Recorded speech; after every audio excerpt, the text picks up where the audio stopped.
चैन तहरा अखिया के सबे बटे फैन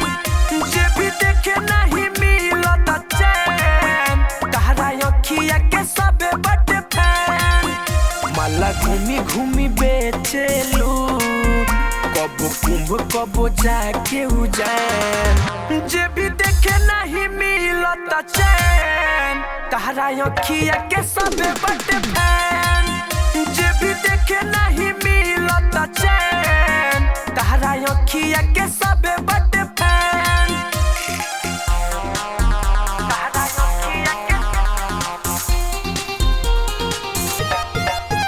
तहरा अखिया के तहरा अखिया के सबे बटे फैन करे कजरवा नजरवा में अपना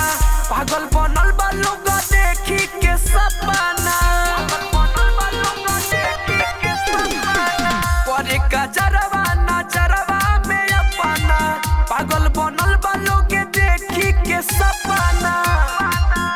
पूरा मीडिया पर छइले बारू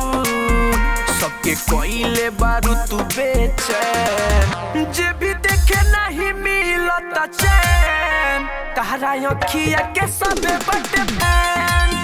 जे भी देखे नहीं मिलता चैन तहरा अखिया के सबे बटे फैन तहरा अखिया के तहरा अखिया के तहरा अखिया के सबे बटे फैन कुंभ मेला में तू भइलू हो वायरल सुन मोनालिसा खोला एगो चैनल कुंभ मेला में तू भइलू हो वायरल सुन मोनालिसा खोला एगो चैनल विजय विनायक के दिलवा पर गोरी लगा देलू तू बैन जे भी देखे नहीं मिलता चैन तहरा अखिया के सबे बटे फैन